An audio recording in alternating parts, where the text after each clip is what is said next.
Assalamualaikum warahmatullahi wabarakatuh. Selamat datang kembali Bapak Ibu di Mr. Slam Channel, channel tentang seputar informasi kepegawaian.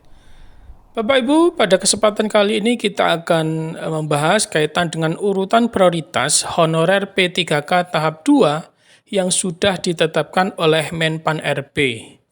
Nah, siapa yang paling diutamakan dalam urutan prioritas P3K tahap 2 ini? Simak pembahasan selanjutnya di video ini di Mr. Slam Channel. Dan kami ingatkan kepada Bapak Ibu untuk like, share, komen, dan subscribe di video dan channel kami di Mr. Slam Channel.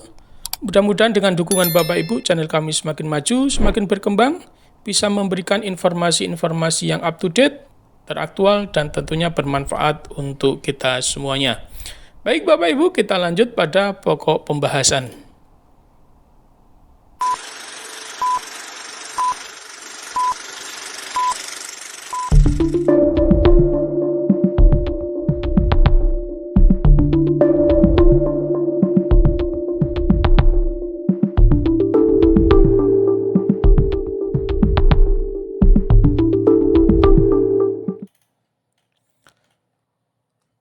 Bapak Ibu, untuk seleksi pegawai pemerintah dengan perjanjian kerja atau P3K tahap 2 tahun 2024 yang telah kini memasuki babak baru ya, yang babak penting yang sangat dinanti-nanti oleh ribuan tenaga honorer di berbagai sektor.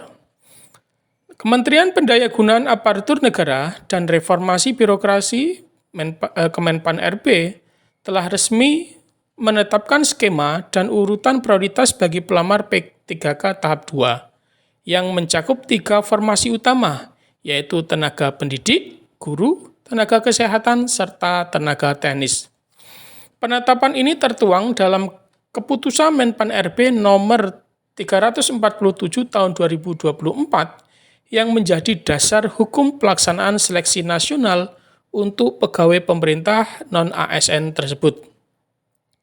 Dalam ketentuan terbaru tersebut, pemerintah menekankan bahwa seleksi tahun ini tidak hanya bertujuan untuk mengisi kekosongan formasi, melainkan juga sebagai bagian dari penyelesaian masalah klasik terkait status dan nasib tenaga honorer yang telah mengabdi selama bertahun-tahun.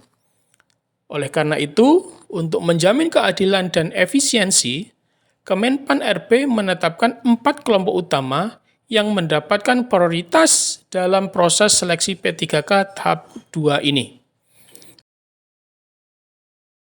Kelompok pertama yang mendapatkan prioritas tertinggi adalah pelamar yang berasal dari jalur pelamar prioritas, yaitu para lulusan pendidikan profesi guru, PPG, dan D4 Bidan Pendidik tahun 2023.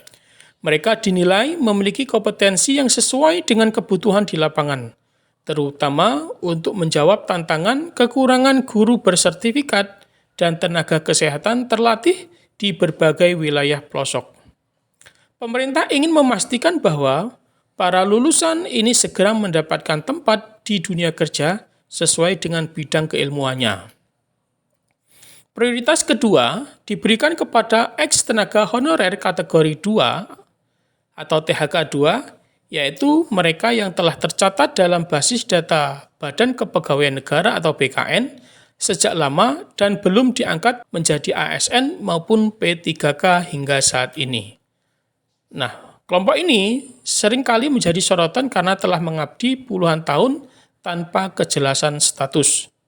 Dalam kebijakan ini, mereka mendapatkan peluang untuk mengikuti seleksi dengan mekanisme berbeda, di mana sebagian besar hanya diwajibkan mengikuti seleksi kompetensi bidang tanpa harus melalui seleksi kompetensi dasar. Sementara itu, untuk kelompok ketiga yang juga mendapatkan kesempatan besar adalah tenaga non-ASN yang masih aktif bekerja di instansi pemerintahan dan telah terdaftar secara sah dalam database BKN. Mereka dinilai layak untuk diprioritaskan karena kontribusi aktif mereka dalam menjalankan roda administrasi pemerintahan meskipun tidak berstatus sebagai aparatur tetap. Dan yang terakhir, kelompok keempat, dalam daftar prioritas adalah tenaga non-ASN yang selama minimal 2 tahun berturut-turut aktif bekerja di instansi pemerintah tanpa terputus. Meskipun tidak termasuk dalam kategori THK 2, keberadaan mereka tetap dianggap penting karena mendukung kelangsungan layanan publik di tingkat daerah maupun pusat. Keputusan ini disambut baik oleh banyak pihak, khususnya tenaga honorer yang telah lama menantikan kejelasan status mereka. Menteri Pendayagunaan Aparatur Negara dan Reformasi Birokrasi dalam berbagai kesempatan menyatakan bahwa seleksi P3K tahun 2024 yang dilaksanakan tahun 2025 ini merupakan bagian dari komitmen pemerintah untuk menata kembali sistem kepegawaian negara secara adil, proporsional, dan berbasis kompetensi. Beliau juga menegaskan bahwa pemerintah pusat terus mendorong percepatan pengangkatan tenaga honorer sesuai dengan kebutuhan real di lapangan. Dengan adanya penetapan urutan prioritas ini, para pelamar dihimbau untuk segera melengkapi persyaratan administrasi dan mengikuti perkembangan informasi dari instansi masing-masing.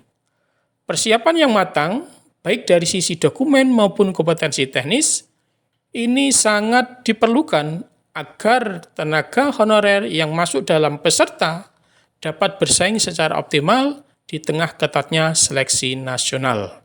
Demikian Bapak Ibu, informasi yang dapat kami sampaikan kaitan dengan urutan prioritas untuk tenaga honorer P3K tahap 2. Mudah-mudahan Bapak Ibu masuk ke dalam salah satu prioritas tersebut dan mudah-mudahan rezeki Bapak Ibu di tahun ini. Demikian Bapak Ibu yang dapat kami sampaikan, kita ketemu lagi di video selanjutnya. Jangan lupa kami ingatkan untuk like, share, komen, dan subscribe di video dan channel kami di Mr. Slime Channel. Kita ketemu lagi di video selanjutnya dan wassalamualaikum warahmatullahi wabarakatuh.